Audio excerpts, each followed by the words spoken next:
ल्हासा की ओर। तो बच्चों ल्हासा क्या है? ल्हासा तिब्बत की राजधानी है। तिब्बती भाषा में ल्हासा का अर्थ है देवताओं का स्थान। नमस्कार सभी को, हिंदी कला केंद्र में आपका स्वागत है। अगर आप इस चैनल पर नए हैं तो पहले इसको सब्सक्राइब करें व बेल आइकन को दबाना ना भूलें ताकि नए वीडियो का नोटिफिकेशन सबसे पहले आपको मिले। तो बच्चों, जब हम किसी नई जगह घूमने जाते हैं तो हम वहाँ क्या क्या सीखते हैं? बताओ। वहाँ हम मनोरंजन के साथ साथ हमें नए लोगों से मिलने और उनके जीवन जीने के तरीके को समझने का अवसर मिलता है। साथ ही हमें वहाँ के स्थानीय लोगों के खान पान से परिचित होने का भी मौका मिलता है। उस जगह के भूगोल व इतिहास के बारे में जानते हैं, यानी हमारा सामान्य ज्ञान भी बढ़ता है। उस जगह की भाषा, संस्कृति और परंपराओं को भी हम जान पाते हैं। तो ऐसे ही बच्चों, लेखक एक बार ल्हासा घूमने आए तो अपनी पहली यात्रा का वर्णन हमें इस पाठ में उन्होंने बताया। लेकिन बच्चों, आगे बढ़ने से पहले हमें लेखक के बारे में जानना चाहिए कि वो कौन थे, उनका नाम क्या था, उन्होंने किस किस तरह के साहित्य लिखे हैं। तो इस पाठ को यानी ल्हासा की ओर को किसने लिखा है? राहुल सांस्कृत्यायन। तो इस यात्रा वृत्तांत के लेखक हैं राहुल सांस्कृत्यायन। इनका जन्म 1893 में उनके ननिहाल गांव पदहा यानी जिला आजमगढ़, जो कि उत्तर प्रदेश में है, वहां पर हुआ था। इनका मूल नाम केदार पांडे था, लेकिन 1930 में उन्होंने श्रीलंका जाकर बौद्ध धर्म ग्रहण कर लिया। तब से उनका नाम राहुल सांस्कृत्यायन हो गया। उनको अनेक भाषाओं का ज्ञान है। साथ ही उन्होंने बहुत सारे उपन्यास, कहानी, आत्मकथा, यात्रा वृत्तांत, जीवनी, आलोचना, शोध आदि विधाओं में साहित्य सर्जन किया। उनके द्वारा लिखित ग्रंथ जिनका अनुवाद हिंदी में हुआ, मेरी जीवन यात्रा, दर्शन दिग्दर्शन, 22वीं सदी, वोल्गा से गंगा, भागो नी दुनिया को बदलो, दिमागी गुलामी, घुमाकड़ शास्त्र। यात्रा वृत्तांत यानी किसी यात्रा का वर्णन करने में राहुल जी का स्थान अन्यतम है, यानी उत्तम है, श्रेष्ठ है। उन्होंने घुमकड़ी का शास्त्र रचा। घुमकड़ी यानी घूमना। तो और उनसे होने वाले लाभों का विस्तार से वर्णन करते हुए मंजिल के स्थान पर यात्रा को ही घुमक्कड़ का उद्देश्य बताया। घुमक्कड़ी से क्या क्या फायदा होता है? मनोरंजन, ज्ञानवर्धन एवं अज्ञात स्थलों की जानकारी के साथ साथ वहाँ की भाषा और संस्कृति का भी आदान प्रदान होता है। राहुल जी ने विभिन्न स्थानों के भौगोलिक वर्णन के अतिरिक्त वहाँ के जनजीवन की सुंदर झांकी प्रस्तुत की है। तो हमारा जो ये पाठ है, ये राहुल जी की प्रथम तिब्बत यात्रा से लिया गया है। तो ल्हासा की ओर पाठ कहाँ से लिया गया है? राहुल जी द्वारा लिखित प्रथम तिब्बत यात्रा से लिया गया है, जो उन्होंने सन 1929 से 30 में नेपाल के रास्ते की थी। उस समय भारतीयों को तिब्बत यात्रा की अनुमति नहीं थी, इसलिए उन्होंने यह यात्रा एक भीख मंगे के छद्म वेश में की थी। तो लेखक ने तिब्बत यात्रा को कौन से वेश में करी? भीख मंगे के रूप में। क्यों किया? क्योंकि उस समय भारतीयों को तिब्बत यात्रा की परमिशन नहीं थी, अनुमति नहीं थी। इसमें तिब्बत की राजधानी ल्हासा की ओर जाने वाले दुर्गम रास्तों का वर्णन उन्होंने बहुत ही रोचक शैली में किया है, जो कि इस पाठ में हम जानेंगे। इस यात्रा वृत्तांत से हमें उस समय के तिब्बती समाज के बारे में भी जानकारी मिलती है कि उस समय का तिब्बती समाज कैसा था। तो इन्होंने किस तरह अपनी यात्रा का वर्णन किया, उस समाज के बारे में किस तरह से हमारे सामने प्रस्तुति दी है, ये सब जानने के लिए बच्चों अब हम शुरू करते हैं हमारे पाठ को, जिसका नाम है ल्हासा की ओर। अगर बच्चों आपने इस पाठ को बहुत ध्यान से पढ़ लिया तो फिर इसमें से ऐसा कोई भी क्वेश्चन नहीं बचेगा जिसका आंसर आपको नहीं आता हो। इसलिए आप मेरे साथ ध्यान से इसको पढ़िए। वह नेपाल से तिब्बत जाने का मुख्य रास्ता है। तो लेखक कौन से रास्ते से जा रहे हैं?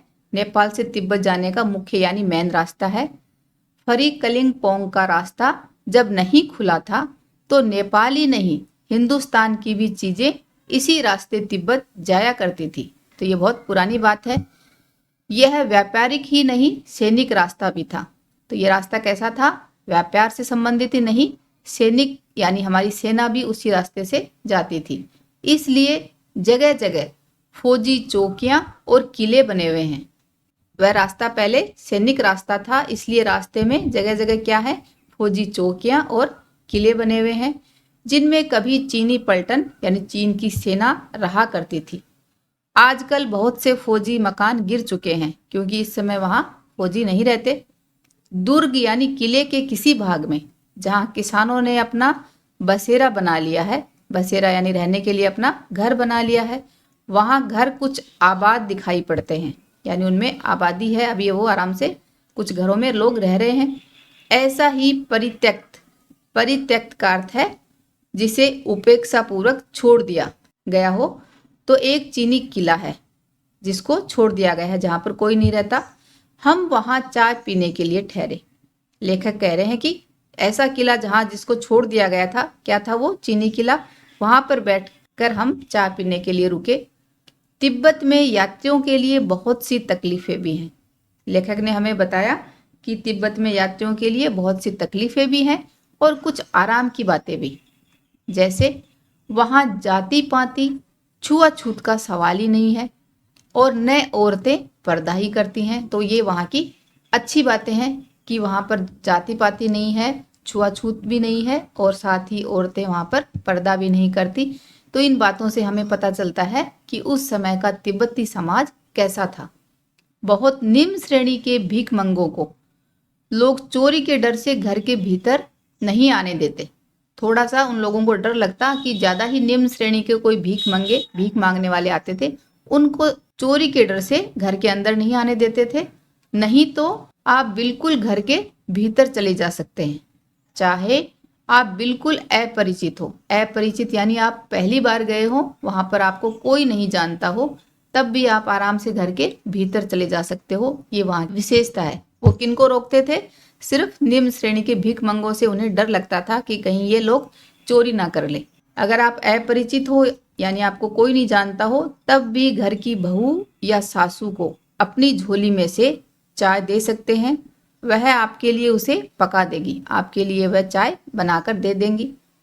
मक्खन और सोडा नमक दे दीजिए। वह चाय चोंगी में कूटकर उसे दूध वाली चाय के रंग की बना के मिट्टी के टोंटीदार बर्तन, जिसको तिब्बत के लोग क्या बोलते थे? खोटी। तो आपने भी देखा होगा चाय डालने का बर्तन जिसके टोंटी यानी एक नल लगा रहता है, वैसा बर्तन वो खोटी कहते हैं, में रख के आपको दे देगी। यदि बैठक की जगह यानी बैठने की जगह चूल्हे से दूर है और आपको डर है कि सारा मक्खन आपकी चाय में नहीं पड़ेगा, तो आप खुद जाकर चोंगी में चाय मथ कर ला सकते हैं। चाय का रंग तैयार हो जाने पर फिर नमक मक्खन डालने की जरूरत होती है। तो इस तरह की वो स्पेशल चाय बनाते हैं। तो तिब्बत के लोग कैसी चाय बनाते हैं? जिसमें नमक और मक्खन डालते हैं। और अगर आप अनजान हो और आप ये सब सामान उनको दे दोगे तो आपको आराम से चाय पिला देंगे। ये वहाँ का रिवाज था।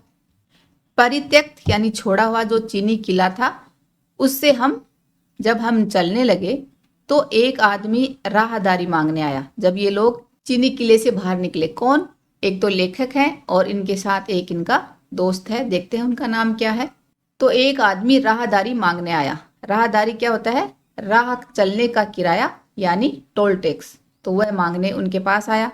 हमने वह दोनों चिटें उसे दे दी। चिटें यानी वो दोनों पर्ची उसको दे दी। शायद उसी दिन हम थोंगला के पहले के आखिरी गांव में पहुंच गए। यहाँ भी सुमति के जान पहचान के आदमी थे। तो बताओ बच्चों, लेखक के साथ और कौन यात्रा कर रहा था? सुमति। और सुमति वहां के लोगों से जान पहचान रखता था। तो जब इस जगह पर वो ये लोग पहुंचे तो यहाँ पर सुमति के जान पहचान के आदमी थे, इसलिए भीख मंगे रहते भी ठहरने के लिए अच्छी जगह मिली। तो लेखक पहली बार जब यात्रा पर गया तो किसके साथ गया? सुमति के साथ। तो उस समय ये दोनों किस वेश में थे? भीख मंगे के रूप में। लेकिन फिर भी इनको रहने के लिए अच्छी जगह मिली। क्यों? क्योंकि सुमति के जान पहचान के वहां पर आदमी थे। 5 साल बाद हम इसी रास्ते लौटे थे। लेखक यहाँ हमें बता रहे हैं कि जब 5 साल के बाद वो लोग इसी रास्ते से वापस आए और भीख मंगे नहीं, उस समय वो भीख मंगों के वेश में नहीं थे, एक भद्र यात्री के वेश में घोड़ों पर सवार होकर आए थे। किंतु उस वक्त किसी ने हमें रहने के लिए जगह नहीं दी। लेखक को शिकायत है कि जब पहली बार भीख मंगे के रूप में आए तब उनको अच्छी जगह मिली रहने के लिए, लेकिन 5 साल के बाद जब वो भीख मंगे नहीं, एक अच्छे भद्र यात्री के वेश में घोड़ों पर सवार होकर आए, उस समय उनको रहने के लिए जगह अच्छी नहीं मिली। क्यों? देखते हैं। हम गांव के एक सबसे गरीब झोंपड़े में ठहरे थे। जब दूसरी बार आए तो कहाँ ठहरे? गांव के सबसे गरीब झोंपड़े में। बहुत कुछ लोगों की उस वक्त की मनोवृत्ति पर ही निर्भर है, खासकर शाम के वक्त छंग पीकर बहुत कम होश हवास को दुरुस्त रखते हैं। तो ये समस्या थी कि लेखक जब दूसरी बार आए तो वो कब आए? थोड़ा शाम के समय आए। तो उस वक्त शाम के समय तिब्बत के लोग छंग पीकर, यानी एक कोई नशीला पदार्थ है जिसको पीकर वो लोग अपना होश हवास कम रखते हैं, दुरुस्त यानी होश में नहीं रहते। इसलिए लेखक जब दूसरी बार आए तो उनको रहने के लिए अच्छी जगह नहीं मिली। अब हमें सबसे विकट डांडा थोंगला पार करना था। सबसे विकट यानी सबसे भयंकर, भयानक। कैसा रास्ता? डांडा थोगला का रास्ता थोड़ा भयानक था, इसलिए ये लेखक को अब पार करना था। डांडे तिब्बत में सबसे खतरे की जगह है। ये जगह सबसे ज्यादा खतरे वाली जगह है। 16-17 हजार फीट की ऊंचाई होने के कारण उनके दोनों तरफ मीलों तक कोई गांव गिराव नहीं होते। रास्ते में खतरा क्यों है ये सब बताया गया है, क्योंकि एक तो बहुत ज्यादा ऊंचाई पर ये रास्ता था। कितनी ऊंचाई पर? 16-17 हजार फीट की ऊंचाई पर। साथ ही उसके दोनों तरफ दूर दूर तक कोई गांव गिराव यानी कोई गांव लोग नहीं रहते थे, सुनसान था। नदियों के मोड़ और पहाड़ों के कोनों के कारण बहुत दूर तक आदमी को देखा नहीं जा सकता था। साथ ही वहां पर नदियों के मोड़ थे, पहाड़ों के कोने थे, इसलिए दूर तक एक सीधा रास्ता ना होने के कारण दूर तक वो आदमियों को नहीं देख सकते थे। डाकुओं के लिए यही सबसे अच्छी जगह है। तो तिब्बत में डाकुओं के लिए सबसे अच्छी जगह कौन सी है? डांडा थोगला। क्यों है? क्योंकि उनको छुपने के लिए आराम से जगह मिल जाती है और कोई लोग दूर दूर तक दिखाई भी नहीं देते। तिब्बत में गांव में आकर खून हो जाए तब तो खूनी को सजा भी मिल सकती है, लेकिन इन निर्जन स्थान यानी सुनसान जगह पर एकांत में मरे हुए आदमियों के लिए कोई परवाह नहीं करता। सरकार, खुफिया विभाग और पुलिस पर उतना खर्च नहीं करती और वहां गवाह भी तो कोई नहीं मिल सकता। गवाह यानी उनको देखने वाला साक्षी भी तो कोई नहीं होता, इसलिए डाकू अकेले आदमी को पाकर वहीं पर मार देते हैं। सरकार भी खुफिया विभाग और पुलिस पर कितना खर्च करे, इसलिए ये रास्ता खतरनाक हो गया था। डकैत क्या करते थे? पहले आदमी को मार डालते हैं, उसके बाद देखते हैं कि कुछ पैसा है कि नहीं। साथ ही वहां पर हथियार का कानून न रहने के कारण यहाँ लाठी की तरह लोग पिस्तौल बंदूक लिए फिरते हैं। तो तिब्बत में हथियार का कानून नहीं था उस समय, इसलिए वहां के लोग जैसे हम लाठी रखते हैं वैसे ही लोग क्या रखते थे? पिस्तौल और बंदूक लिए फिरते थे। डाकू यदि जान से न मारे तो खुद उसे अपने प्राणों का खतरा है। गांव में हमें मालूम हुआ कि पिछले ही साल थोगला के पास खून हो गया, यानी किसी को मार दिया था। शायद खून की हम उतनी परवाह नहीं करते क्योंकि हम भीख मंगे थे। तो लेखक और उसका दोस्त किस रूप में थे? किस वेश में थे? भीख मंगे के रूप में। तो इनको थोड़ा खतरा कम था। क्यों था? क्योंकि जहां कहीं वैसी सूरत देखते उनको लगता कि कोई उनको मार सकता है। टोपी उतार, जीभ निकाल, कुची कुची, यानी इसका अर्थ है दया दया, तो हम पे दया करो और एक पैसा दे दो, कहते भीख मांगने लगते। लेकिन पहाड़ की ऊंची चढ़ाई थी, पीठ पर सामान लाद कर कैसे चलते, तो इनके लिए ये समस्या नहीं थी कि इनको कोई मार देगा, क्योंकि इनके पास तो कुछ था ही नहीं। और जब इनको कोई खतरा लगता तो वो दया करो करके कुची कुची बोलकर भीख मांगने लगते। इनको किस बात का डर था? कि एक तो पहाड़ की चढ़ाई ज्यादा थी, साथ ही इनके पीठ पर सामान था, इनको साथ लेकर चलना इनके लिए मुश्किल था। और अगला पड़ाव जहाँ पर ये रुकने वाले थे, पड़ाव यानी जहाँ पर ये रुकने वाले थे, वह 16-17 मील से कम नहीं था, क्योंकि इस जंगल में तो रुकना असंभव था। तब लेखक ने सुमति से कहा कि यहाँ से लंकोर तक के लिए 2 घोड़े कर लो, सामान भी रख लेंगे और चढ़े चलेंगे। तो इस तरह लेखक और सुमति ने योजना बनाई कि इस रास्ते को पार करने के लिए हम 2 घोड़े ले लेते हैं और उनके ऊपर अपना सामान रखकर चलेंगे। दूसरे दिन हम घोड़ों पर सवार होकर ऊपर की ओर चले। डांडे से पहले एक जगह चाय पी और दोपहर के वक्त डांडे के ऊपर जा पहुंचे। ये अपने रास्ते का वर्णन कर रहे हैं। हम समुद्र तल से 17-18 हजार फीट ऊंचे खड़े थे। इस समय लेखक और सुमति कहाँ थे? समुद्र तल से 17-18 हजार फीट की ऊंचाई पर थे। हमारी दक्षिण यानी दक्षिण तरफ पूरब से पश्चिम यानी पश्चिम की ओर हिमालय के हजारों श्वेत शिखर चले गए थे। श्वेत शिखर यानी बर्फ से ढकी चोटियां चले गए थे।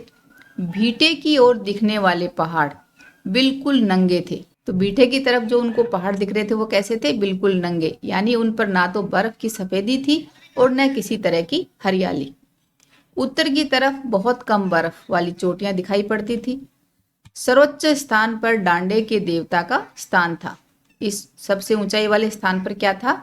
डांडे के देवता का स्थान था। स्थान कैसा था?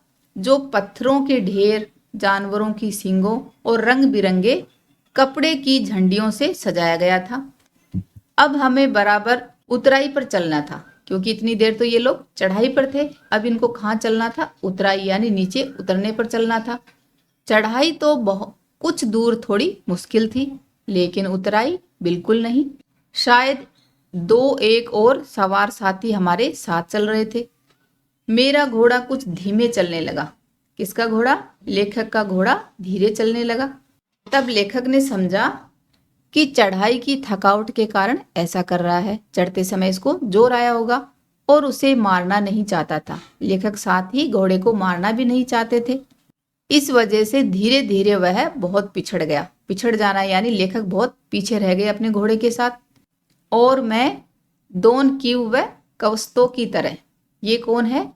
ये बच्चों एक स्पेनिश उपन्यासकार है जो हमेशा घोड़े पर चलता था। तो लेखक अपनी तुलना इस उपन्यासकार के साथ कर रहे हैं कि मैं भी उनकी तरह अपने घोड़े पर झूमता हुआ चला जा रहा था। जान नहीं पड़ता था कि घोड़ा आगे जा रहा है या पीछे। तो इस पंक्ति से हमें पता चल रहा है कि घोड़ा बहुत ही धीरे धीरे चल रहा था। लग ही नहीं रहा था कि घोड़ा आगे जा रहा है या पीछे जा रहा है। जब मैं जोर देने लगता तो वह और सुस्त पड़ जाता। लेखक जब उसको थोड़ा चलने के लिए बोलते तो वह और ढीला पड़ जाता। एक जगह 2 रास्ते फूट रहे थे, यानी एक जगह 2 रास्ते 2 दिशाओं में जा रहे थे। मैं बाएं का रास्ता ले 1.5 मील चला गया। अब लेखक को भी पता नहीं था कि कौन सा रास्ता सही है, इसलिए उन्होंने बाएं रास्ता पकड़ा। आगे एक घर में पूछने से पता लगा कि लंकोर का रास्ता दाहिने वाला था। ये बाएं में चले गए और रास्ता दाहिने वाला सही था। फिर लौटकर उसी को पकड़ा तो वापस आए। तो इस वजह से लेखक पीछे रह गए। एक तो इनका घोड़ा धीरे धीरे चल रहा था और साथ ही ये रास्ता भी भूल गए, इसलिए वापस उसी रास्ते तक 1.5 मील वापस चल कर आए, इसलिए ये पीछे रह गए। 4-5 बजे के करीब मैं गांव से मील भर पर था, यानी मील भर की दूरी पर था। तो सुमति इंतजार करते हुए मिले। मंगोलों का मुंह वैसे ही लाल होता है। तो सुमति का ये मंगोलों का अर्थ है एक प्रकार की जाति है। तो सुमति की जाति क्या थी? मंगोल। तो वो मंगोल जाति के थे, इसलिए लेखक ने कहा है कि मंगोलों का मुंह वैसे ही लाल होता है। और अब तो वह पूरे गुस्से में थे। तो सुमति को यहाँ गुस्सा क्यों आया? क्योंकि लेखक बहुत पीछे छूट गया था। उन्होंने कहा, मैंने 2 टोकरी कंडे फू डाले। 2 टोकरी कंडे यानी कंडे गोबर से बने हुए उपले होते हैं, जिनको क्या करते हैं हम ईंधन के रूप में जलाते हैं। तो उन्होंने बैठे बैठे 2 टोकरी कंडे फू डाले, यानी 2 टोकरी कंडों को जला डाला। 3-3 बार चाय को गर्म किया। तो इस बात से पता चलता है कि लेखक ने बहुत समय लगा दिया था, इसलिए सुमति को थोड़ा गुस्सा आया। मैंने बहुत नरमी से जवाब दिया। नरमी यानी थोड़ा नम्रता के साथ जवाब दिया। क्या जवाब दिया? लेकिन मेरा कसूर नहीं है मित्र, यानी मेरी गलती नहीं है। देख नहीं रहे हो कैसा घोड़ा मुझे मिला है? मैं तो रात तक पहुंचने की उम्मीद रखता था। मुझे तो लग रहा था कि मैं पहुंचते पहुंचते रात कर दूंगा। खैर, सुमति को जितनी जल्दी गुस्सा आता था उतनी ही जल्दी वह ठंडा भी हो जाता था। तो ये सुमति की विशेषता है कि उनको जितना जल्दी गुस्सा आता है उतना जल्दी वो भूल भी जाते हैं। लंगकोर में वह एक अच्छी जगह पर ठहरे थे। क्यों ठहरे थे? क्योंकि यहाँ भी उनके अच्छे यजमान थे। सुमति की जान पहचान के लोग यहाँ पर भी थे। पहले चाय सत्तू खाया गया। तो चाय तो सब बच्चे जानते ही हो, टी। और सत्तू ये भुने हुए जौ, चने आदि का आटा होता है। तो ये सब पहले उन्होंने खाया। और रात को गर्मा गर्म थुक्पा मिला। थुक्पा एक तिब्बती नूडल सूप है जो इनको खाने के रूप में मिला। तो यहाँ पर सुमति की जान पहचान थी। उनके यजमान पहले से ही थे। यजमान ब्राह्मणों से धार्मिक कृत्य कराने वाला व्यक्ति होता है, इसलिए इनके घर में इनको रहने के लिए अच्छी जगह मिली और खाने में चाय सत्तू और गर्मा गर्म थुक्पा मिला। अब हम थिंगरी के विशाल मैदान में थे। अगले दिन पहले पहाड़ के ऊपर चढ़े, फिर नीचे उतरे। अब इनके सामने विशाल यानी बहुत बड़ा मैदान था जो पहाड़ों से घिरा टापू सा मालूम होता था। जैसे पानी से घिरा आइलैंड यानी टापू होता है, वैसे ही ये विशाल मैदान कैसा था? ये पहाड़ों से घिरा हुआ था, जिसमें दूर एक छोटी सी पहाड़ी मैदान के भीतर दिखाई पड़ती है। उसी पहाड़ी का नाम है थिंगरी समाधिगिरी। आसपास के गांव में भी सुमति के कितने ही यजमान थे। आसपास के गांवों में सुमति के जानने वाले पहचान वाले यजमान थे। कपड़े की पतली पतली चीरी बत्तियों के गंडे खत्म नहीं हो सकते थे। कपड़े की पतली पतली चीरी यानी फाड़ी हुई बत्तियों के गंडे। गंडे क्या होते हैं? मंत्र पढ़कर गांठ लगाया हुआ कपड़ा या धागा होता है। तो पतले पतले कपड़ों को फाड़कर उनमें मंत्र पढ़कर उनको गांठ लगा देते हैं, तो वो कभी खत्म ही नहीं हो सकते थे। क्यों? क्योंकि बोध गया से लाए कपड़े के खत्म हो जाने पर किसी कपड़े से बोध गया का गंडा बना लेते थे और बोल देते थे कि ये बोध गया से लाया हुआ है। उसमें मंत्र पढ़कर डाल देते, गांठ मार देते।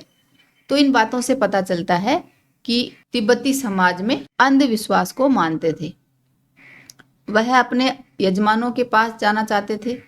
कौन? सुमति। तब लेखक ने सोचा कि ये तो हफ्ता भर उधर ही लगा देंगे। मैंने उनसे कहा कि जिस गांव में ठहरना हो यानी रुकना हो उसमें भले ही गंडे बांट दो, तुम अपने ये मंत्र वाले कपड़े बांट दो, मगर आसपास के गांव में मत जाओ। सुमति क्यों जाता था? कि आसपास के गांव में ये मंत्र मारे हुए गंडे बांट कर आता था और उसको बदले में उसके पैसे मिलते थे। इसलिए लेखक ने कहा कि हम जिस गांव में रुकते हैं उसी गांव में ये गंडे बांट दो, मगर आसपास के गांव में मत जाओ। क्यों मना किया? क्योंकि लेखक को लगता था कि वो हफ्ता भर यहीं लगा देंगे। इसके लिए मैं तुम्हें लहासा पहुंचकर रुपए दे दूंगा। लेखक ने बोला कि मैं इसके बदले में तुम्हें लहासा पहुंचकर रुपए दे दूंगा, लेकिन तुम जाओ मत। ये बात सुमति ने स्वीकार किया, मान ली। दूसरे दिन हमने भरिया ढूंढने की कोशिश की। तो यहाँ पर बच्चों भरिया का अर्थ क्या है? भरिया भार वाहक यानी आपका वजन उठाने वाला, जिसे हम कुली भी कहते हैं।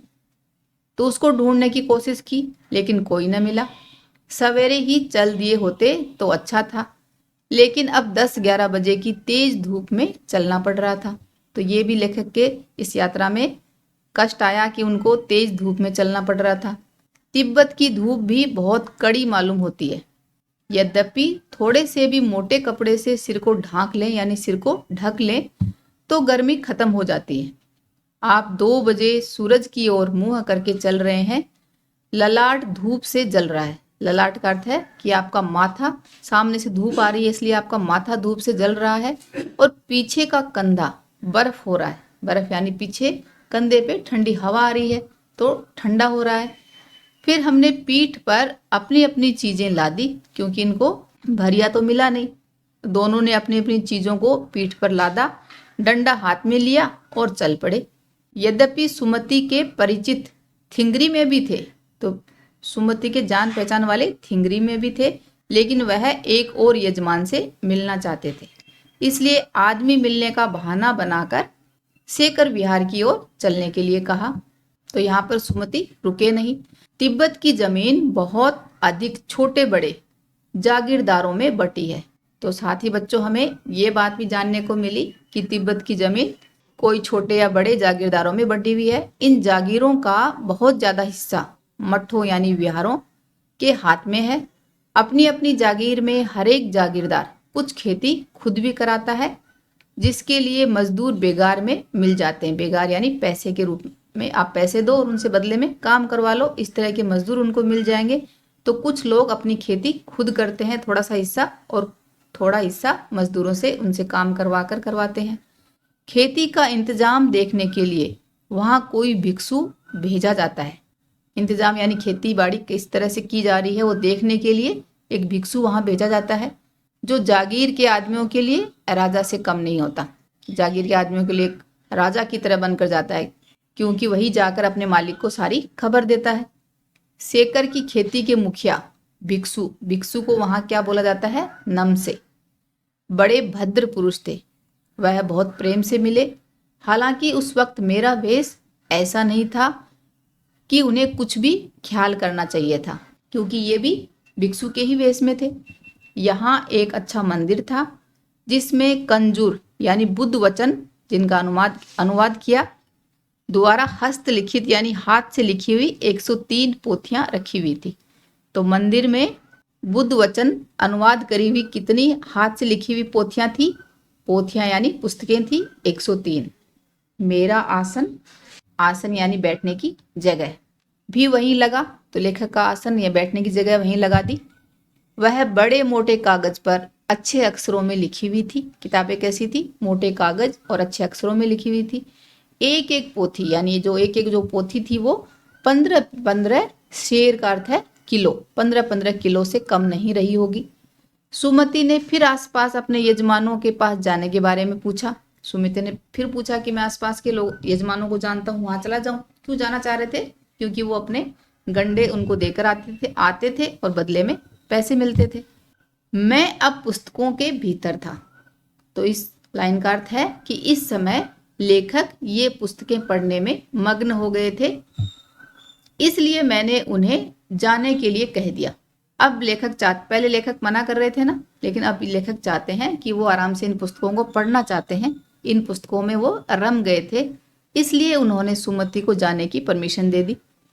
दूसरे दिन वह गए। मैंने समझा था 2-3 दिन लगेंगे, लेकिन वह उसी दिन दोपहर बाद चले आए। तिंगरी गांव वहां से बहुत दूर नहीं था, इसलिए वो जल्दी वापस आ गए। हमने अपना अपना सामान पीठ पर उठाया और भिक्षु नमसे से विदाई लेकर चल पड़े। तो इस तरह बच्चों, राहुल सांस्कृतियायन ने यह अपना यात्रा वृत्तांत, जो तिब्बत की यात्रा उन्होंने करी, ये हमें सुनाई, जिससे हमें बहुत सारी जानकारी तिब्बत के बारे में मिली। अब बच्चों, इस पाठ के अभ्यास प्रश्नों को इसके भाग 2 में करेंगे। उम्मीद करती हूँ कि आपको ये पाठ बहुत अच्छी तरह से समझ में आया होगा। अगर हमारे वीडियो बन ही रहे हैं आपके फेवरेट, तो फिर क्यों ना करें इनको लाइक, सब्सक्राइब और रिकमेंड। हमें और बेहतर बनाने के लिए आप कर सकते हैं कमेंट। धन्यवाद।